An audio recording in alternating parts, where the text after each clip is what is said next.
recién llegados a España o que vienen únicamente por el evento, venían un fin de semana.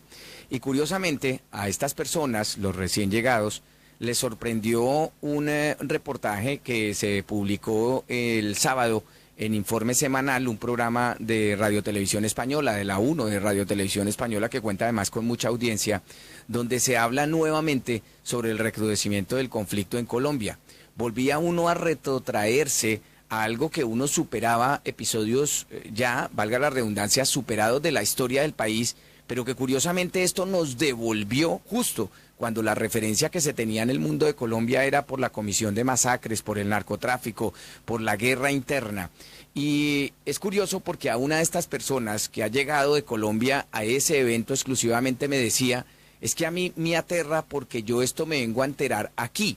Y me llama mucho la atención, ¿qué es lo que pasa? No hay la suficiente cobertura de los medios de comunicación sobre la situación dramática que se está presentando por parte de defensores, defensoras de derechos humanos, de la comunidad campesina, de la comunidad indígena. Bueno, son dos cosas que quiero clarificarte. La primera es que el retorno de la violencia es una política de Estado. A nosotros nos venden miedo para vendernos seguridad. Esa es la política del uribismo.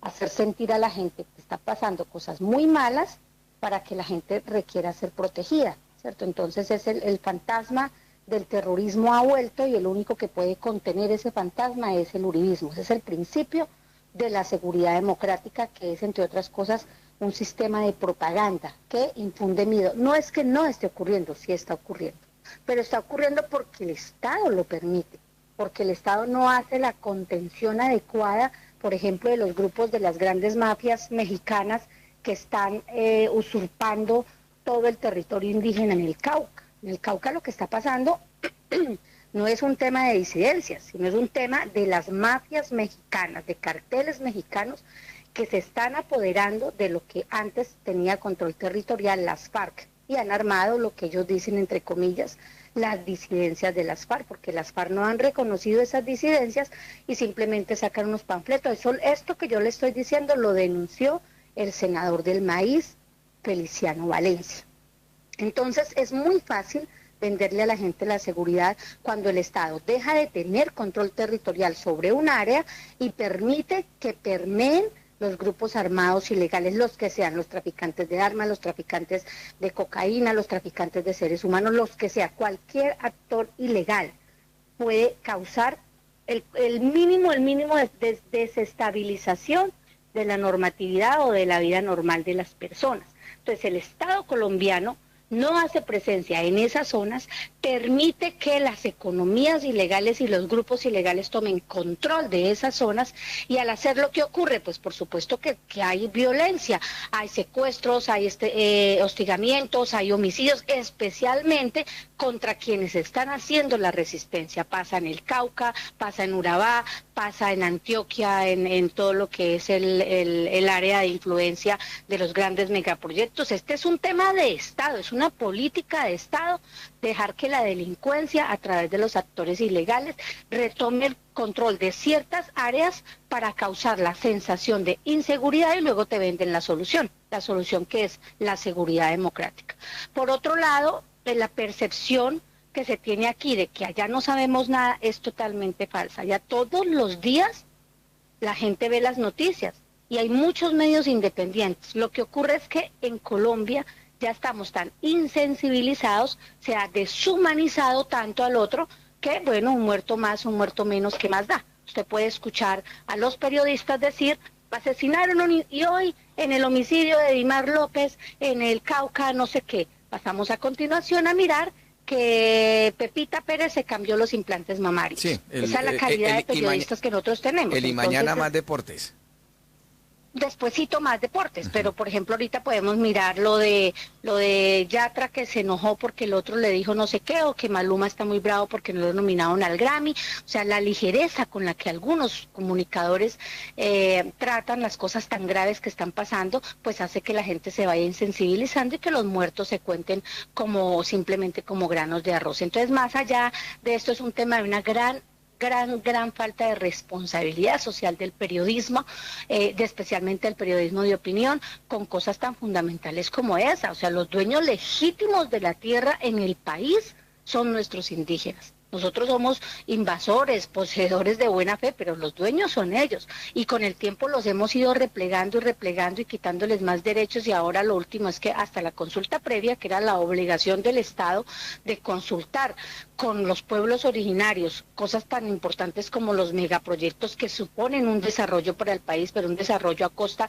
de infinidad de daños ambientales, de daños a la seguridad humana, de daños a las comunidades, pues nunca se tuvo en cuenta. Así que pues está muy larga la respuesta, pero es que son dos temas complejos que podemos analizar con total frialdad y decirle que aquí no se está diciendo la verdad. El Estado está permitiendo que las mafias se tomen el país, porque es un Estado corrupto y mafioso. ¿Y para qué hace eso el Estado?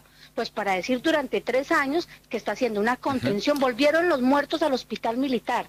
¿Y los soldados quiénes son? Pues los hijos de nuestros campesinos, porque los hijos de la clase media están aquí en Europa o en Estados Unidos. Los hijos de la clase media no pagan servicio militar. Sí, los que pagan servicio militar son los hijos nuestros, los hijos de los campesinos. Sí, Nubia, yo quería preguntarle a Carlos, que está precisamente, digamos, en la zona, en las comunidades justo a puertas de un proceso electoral. El 27 de octubre son elecciones regionales en Colombia donde se eligen alcaldes, gobernadores, concejales, miembros de los parlamentos departamentales, en fin, y aparte de eso juntas administradoras locales. Ese ambiente ha estado enrarecido precisamente por el mismo escenario que está dibujando Nubia.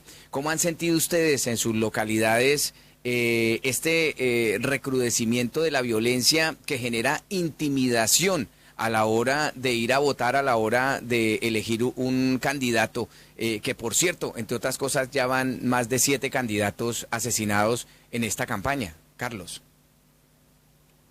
Álvaro, este es un tema bastante complejo en nuestro país. Es bastante complejo porque hoy las grandes capitalistas se están peleando las grandes candidaturas en los municipios emblemáticos, en los municipios clave de los megaproyectos en Colombia. Donde quiera que hay un municipio que tiene un interés de un megaproyecto o donde se está construyendo un megaproyecto, hoy vemos los grandes grupos empresariales en Colombia disputándose el escenario. Van más de 7 candidatos a la alcaldía de los municipios asesinados. Hoy eso se lo atribuyen a grupos armados ilegales, digamos a las disidencias de la FARC, se lo atribuyen a los reinserción de los paramilitares, al uno y al otro. Pero para nosotros, como defensores y defensoras de derechos humanos, lo que hacemos una lectura, que estos son disputas empresariales. Son estos empresarios peleándose el poder territorial donde están los megaproyectos, y ellos, entre ellos, han causado esta violencia de asesinatos a candidatos y a candidatas en algunos sectores de nuestro país. Entonces lo que vemos es que ellos generan el show mediático de violencia para conducir un país a un tema de seguridad que no estamos preparados o que no estamos dispuestos los colombianos ya a hoy estar metidos en este tema. Lo que queremos en Colombia es, y no hemos podido dar de cuenta, lo que quieren la guerra en Colombia son 5 o 6 familias, ¿cierto? Pero la mayoría queremos la paz porque estamos afectados con el tema de la violencia. Por el tema de la violencia no hay educación, por el tema de la violencia no hay salud, por el tema de la violencia no hay restitución de tierra, por el tema de la violencia no hay acceso a los proyectos productivos, a las viviendas, al tema de vías de penetración, porque toda la plata que viene para esos programas hoy los están cogiendo para el tema de la guerra. Nubia, la situación, ese diagnóstico que